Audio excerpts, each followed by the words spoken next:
व्यापारी आपने देखा होगा कि जमीन खरीद में लगे हुए हैं। अपनी जमीन बेचने का काम ना करो, आंदोलन करने का काम करो। जमीन वो एग्रीकल्चर कृषि के नाम पे बैनामा करवाते हैं, उसके बाद वो उसकी दीवार करते हैं।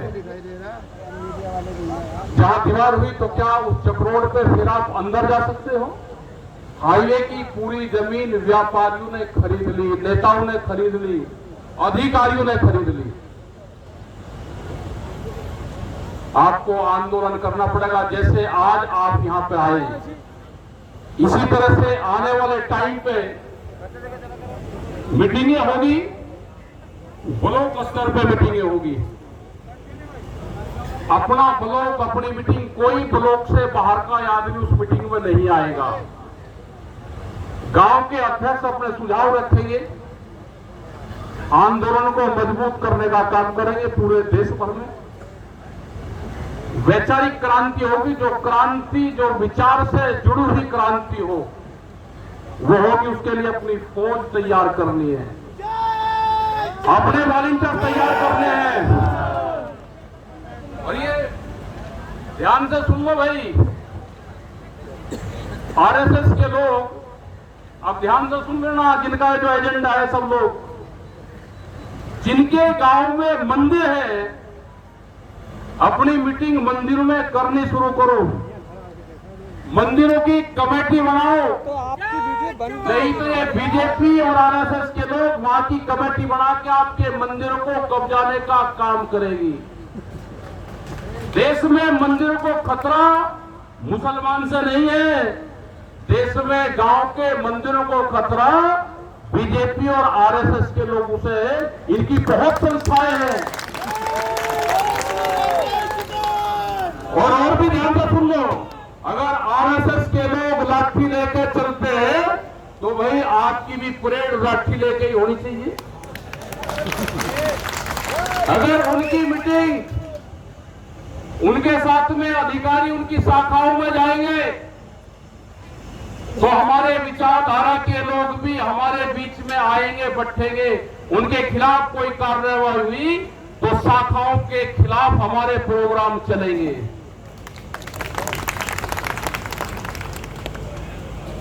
उनसे सीखने की भी जरूरत है। वे जैसे 8-8 दिन के प्रोग्राम चलाते हैं, हमको भी 8-8 दिन के प्रोग्राम चलाने चाहिए। मोबाइल बगल रख के उनसे सीखना भी चाहिए। उन्हें पूरे देश को धार्मिक भावनाओं से जोड़ दिया, आप अपने देश के किसानों को किसान भावनाओं से जोड़ दो।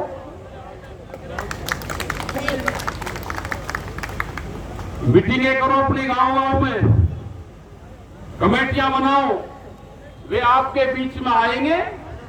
देश के इतिहास में परिवर्तन करना चाहते हैं। वे इस तरह की ट्रेनिंग दे रहे हैं कि इतिहास में छेड़खानी कर रहे हैं।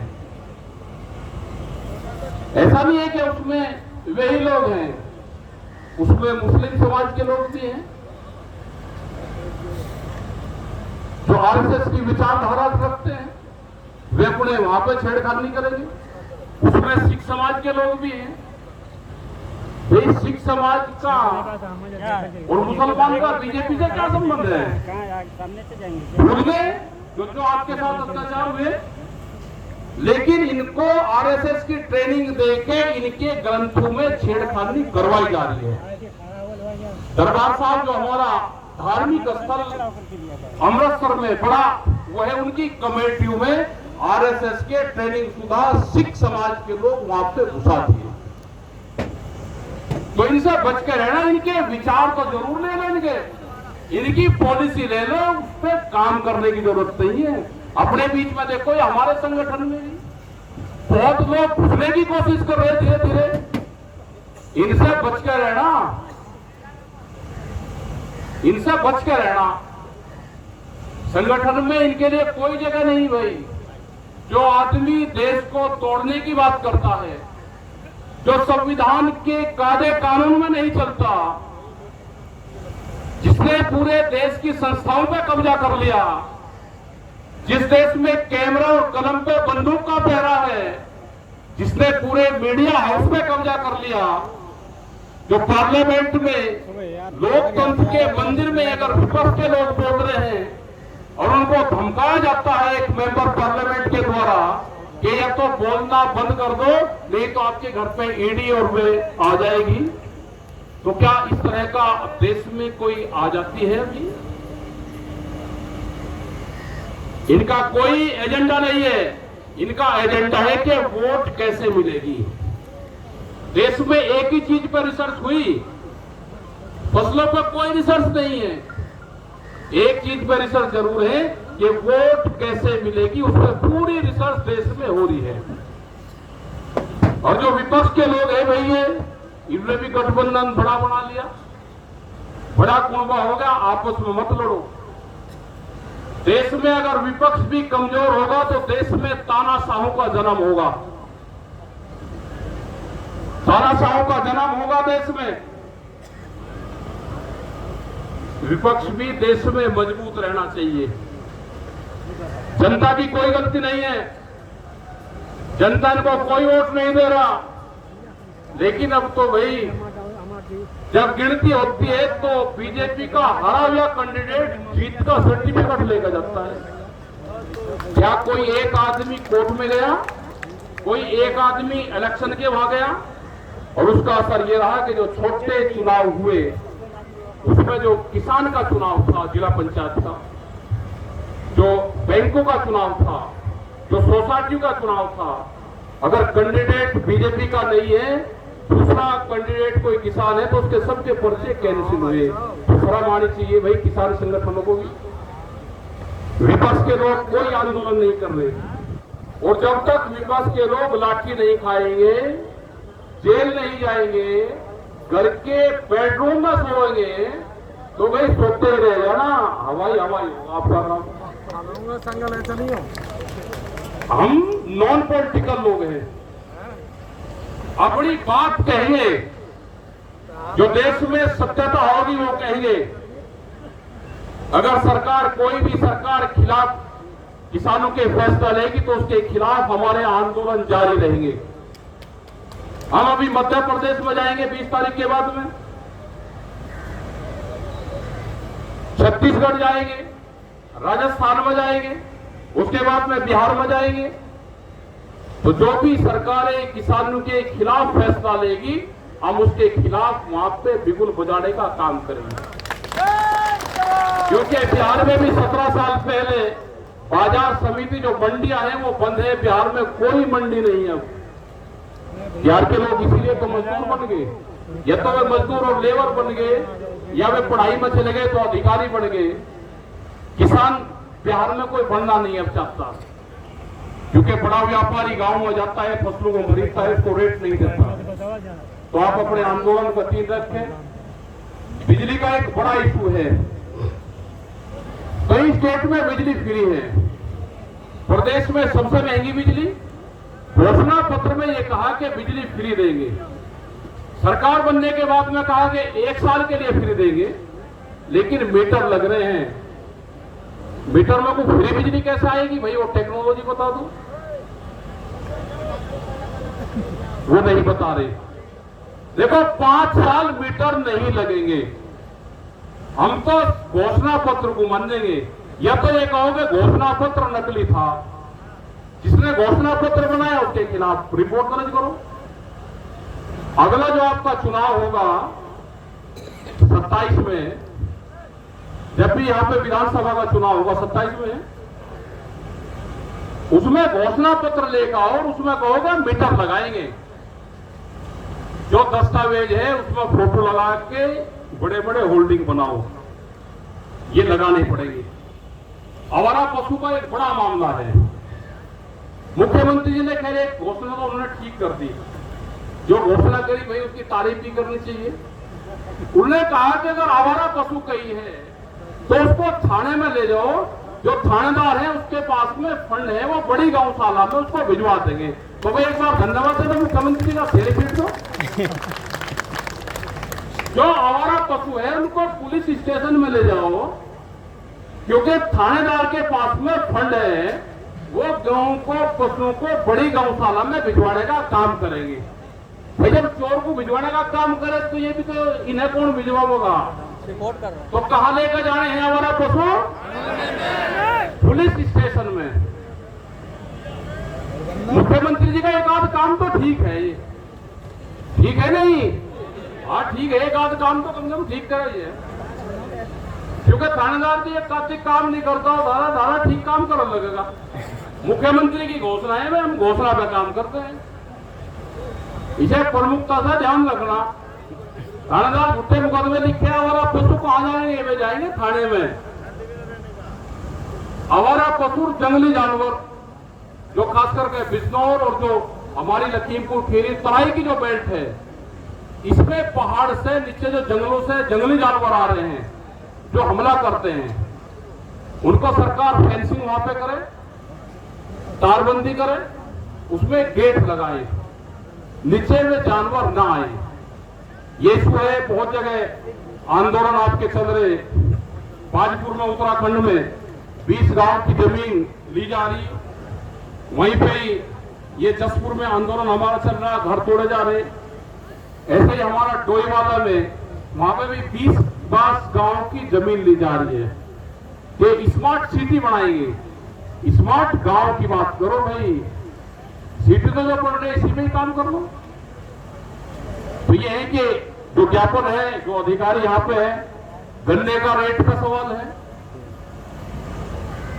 भाई मायावती से भी कमजोर मुख्यमंत्री है क्या ये? मायावती से तो मजबूत है, ज्यादा सिटारी। 40-40 रुपए अगर मायावती बढ़ा सके तो ये क्यों नहीं बढ़ा सकते? लेकिन इनको पावर नहीं है, दिल्ली इनको रोकती है। वैसे तो धन्यवाद दे देंगे, 80 रुपए का झटका दबा दो गन्ने में, हम धन्यवाद दे देंगे। दे दोगे धन्यवाद? नहीं भाई, हाँ मायावती से कमजोर थोड़ा है ना, अखिलेश से कमजोर है भाई। अब तो देखो नंबर 1 पर मायावती है, दूसरे पर अखिलेश और तीसरे पे योगी जी। अगर इनको नंबर 1 पाना पड़ेगा तो भाई जंप मारना पड़ेगा। जंप मार तो हम आपको नंबर 1 को बता लगेंगे। और गन्ने का रेट झूठ बोलते हैं कि गन्ने का भाव हमने पूरा भुगतान कर दिया। आंदोलन जगह जगह चल रहे, भुगतान पूरा कर दिया, होर्डिंग लगा रखे, भुगतान पूरा कर दिया। प्रेस वाले पूछे, भुगतान पूरा कर दिया। लखनऊ में कांजुमा होगा भुगतान, भाई किसान का तो हुआ नहीं। बुढ़ाने में इसमें जो बजाज शुगर फैक्ट्रियां हैं, मोदी ये कई ग्रुप है ऐसे जिन्होंने भुगतान नहीं करा, कुछ फैक्ट्री ने भुगतान करा। डिजिटल भुगतान हो, प्रधानमंत्री का पायलट प्रोजेक्ट है डिजिटल इंडिया। हम तेल ले या कोई चीज लेते हैं तो तुरंत कार्ड दिया, तुरंत पैसे काट लेंगे। हमारा गन्ने का भी ऐसे ही करवा दो फसलों के। एक आंदोलन के लिए तैयार है आप सब लोग, जो अधिकारी यहां पे हैं वो आ जाए। यहाँ के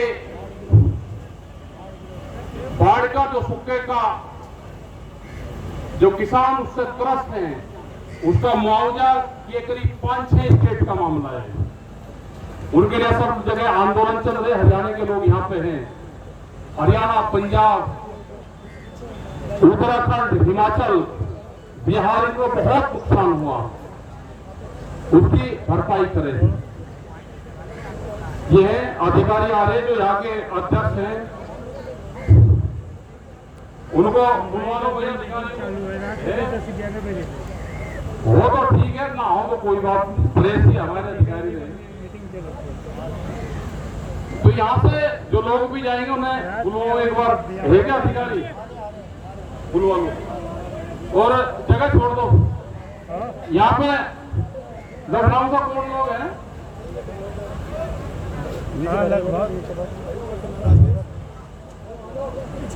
उनको आओ जी, राजपाल शर्मा जी, आप बैठे रहो, बैठे रहो, बैठे रहो, बैठे रहो। आप क्यों मेरा फोटो खिंचवाने के लिए जी? आप बैठे रहो। ठीक है, कहाँ कहीं बाद में कहीं चालू प्रोग्राम टिकट जी कर।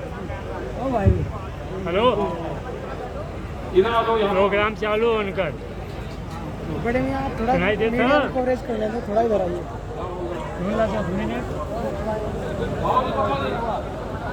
सबसे ज्यादा मेहनत भाई बुजुर्ग लोग करने वाले हैं सुना क्योंकि लखनऊ का संगठन का यूनिवर्सिटी राजा नेता थे भाग भूख के भाई कुछ छोड़ के ऐसे बैठ जाओ भैया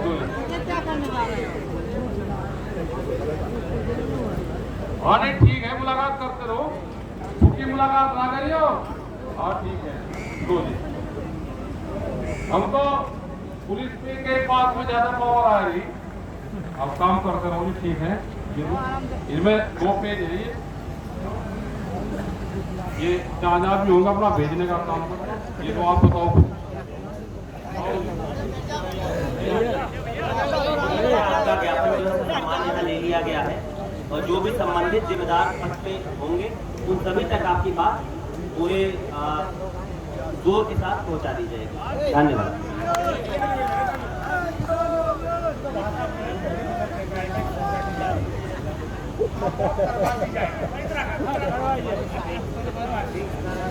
आपका सबका धन्यवाद भाई। सब लोग जो गाड़ी में आ रहे हैं वो बहुत प्यार से जाएंगे। रेलवे उसमें जो जाएंगे किसी की वसी वो भी जो रिजर्व सीट है उसको तंग ना करना। किसी का फोन आया था भाई ये ध्यान रखना वे ट्रेन वाले भी अपने ही लोग हैं सब।